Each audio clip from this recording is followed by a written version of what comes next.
Praise the Lord. सारे हम जय मसीह दी।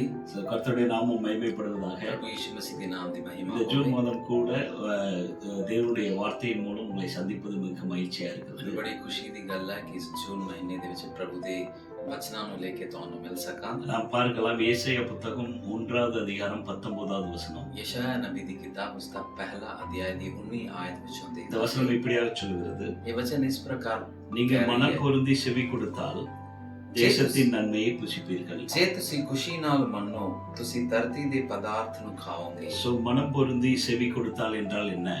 ਇਹਦੇ ਵਿੱਚ ਉਹ ਕਹਿਣਾ ਕੀ ਚਾਹੁੰਦਾ ਹੈ ਕਿ ਖੁਸ਼ੀ ਨਾਲ ਮੰਨਣਾ। தேவனுடைய வார்த்தைக்கு கீழ்ப்படிந்து நாம் நடக்கும்போது தேசத்தில் अनेक நன்மைகள் உண்டு, அதை நாம் பெற்றுக்கொள்ளலாம். सचमुच जे परमेश्वर ਦੀਆਂ ਗੱਲਾਂ ਦੇ ਵੱਲ ਧਿਆਨ ਦੇਈਏ ਔਰ ਆਗਿਆ ਮੰਨੀਏ ਤਾਂ ਲਿਖੀਆਂ ਹੋਈਆਂ ਸਾਰੀਆਂ ਪਦਾਰਥਾਂ ਜੋ ਧਰਤੀ ਦੀਆਂ ਉਸ ਨੂੰ ਤੁਸੀਂ ਖਾ ਸਕੋਗੇ। நாம் கீழ்ப்படியும் போது தேவன் நமக்கு अनेक கதவுகளை திறக்கிறார். ਜਦ ਉਸ ਦੀ ਆਗਿਆ ਮੰਨੀਏ ਤਾਂ ਤੁਹਾਡੇ ਲਈ ਬਹੁਤ ਸਾਰੀਆਂ ਦਰਵਾਜ਼ਾਂ ਨੂੰ ਖੋਲਣੇ ਦਾ ਸਮਰਥ ਰੱਖਦਾ ਹੈ। கீழ்ப்படிவர்களை ஆண்டவர் அநேகமாக நேசிக்கிறார். ਆਗਿਆ ਮੰਨਣ ਵਾਲਿਆਂ ਨੂੰ ਉਹ ਬਹੁਤ ਜ਼ਿਆਦਾ ਪਿਆਰ ਕਰਦਾ ਹੈ। நாம் வேதத்திலிருந்து நாம் பார்க்கலாம்.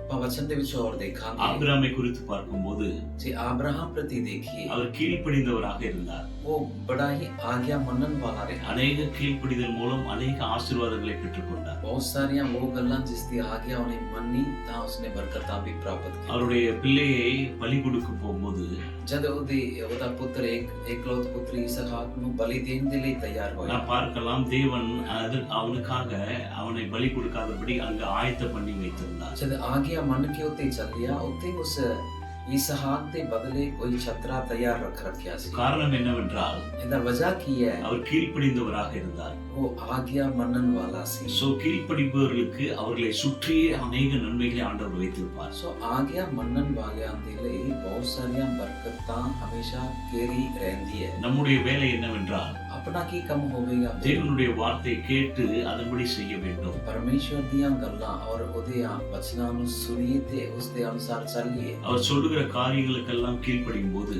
ਜਿਹੜੀਆਂ ਗੱਲਾਂ ਉਹ ਤੁਹਾਨੂੰ ਕਹੇ ਉਸ ਨੂੰ ਜਦੋਂ ਆਪਾਂ ਮੰਨ ਕੇ ਚੱਲਦੇ ਆ நமக்கான ஆசீர்வாதங்களை பிரவேசனை ஆண்டவர் வைத்திருப்பார். परमेश्वर ਤੁਹਾਡੇ ਲਈ ਜੋ ਵੀ ਮੁਹੱਈਆ ਕਰਨ ਲਈ ਤਿਆਰ ਰੱਖਿਆ ਉਹ ਤੁਹਾਡੇ ਤੱਕ ਪਹੁੰਚਾਵੇਗਾ। அதை நம்மிடம் கொண்டு வருவார். ਉਸ ਨੂੰ ਤੁਹਾਡੇ ਤੱਕ ਪਹੁੰਚਾਵੇਗਾ। அதை நாம் கண்கள் மூலம் காக்க முடியும். ਉਹਨਾਂ ਗੱਲਾਂ ਨੂੰ ਤੁਸੀਂ ਆਪਣੇ ਅੱਖਾਂ ਨਾਲ ਵੇਖੋਗੇ ਜ਼ਰੂਰ। இரண்டாவது நாம் பேதுருவை பார்க்கலாம். ਦੂਸਰੀ ਗੱਲ ਆਪਾਂ ਪਤਰਸ ਬਾਰੇ ਦੇਖੀਏ। பேதுரு இரவு முழுவதும் பிரயாசப்பட்டு ஒரு மீனும் பிடிக்கவில்லை. ਰਾਤ ਭਰ ਦੀ ਮਿਹਨਤ ਨਾਲ ਵੀ ਉਸ ਨੂੰ ਬਹੁਤ ਕੁਝ ਵੀ ਨਾ ਮਿਲਿਆ। வசனத்தில் சொல்லப்படுகிறது ਵਚਨ ਦੇ ਵਿੱਚ ਲਿਖਿਆ ਹੈ அவருடைய வார்த்தையின் நிமித்தம் நான் போய் வேலை பார்க்கிறேன். ਕਹਿੰਦਾ ਫਿਰ ਵੀ ਤੇਰੇ ਆਗਿਆ ਅਨੁਸਾਰ ਤੇਰੀਆਂ ਗੱਲਾਂ ਅਨੁਸਾਰ ਮੈਂ ਚੱਲਦਾ ਹਾਂ। சோ ஆண்டவர் அங்க பார்க்கிறோம் பெரிய ஆசீர்வாதத்தை வைத்தார். ਪਰਮੇਸ਼ਰ ਨੇ ਉਸ ਨੂੰ ਬਹੁਤ ਸਾਰੀਆਂ ਬਰਕਤਾਂ ਦੇ ਨਾਲ ਉਸ ਨੂੰ அவருடைய வார்த்தையின்படி செயல்பட வேண்டும். ਉਹਦੇ वचन अनुसार ਜਦੋਂ ਕੰਮ ਕਰੀਏ। அவர் போய் மீன் பிடிக்க போனார், अनेक மீன்களை பெற்றுக் கொண்டு வந்தார். ਦੂਜੀ ਵਾਰ ਜਦੋਂ ਮੱਛੀ ਫੜਨ ਲਈ ਗਿਆ ਲਿਖਿਆ ਕਿ ਜਾਲ ਪਰਨ ਲਾਇਕ ਉਸ ਨੂੰ ਮੱਛੀਆਂ ਮਿਲੀਆਂ। நம்முடைய பிரயாசங்கள் நல்லதுதான், जो मेहनत करते हैं वो चंगा है, ஆனால் வார்த்தையின்படி இருக்க வேண்டும்.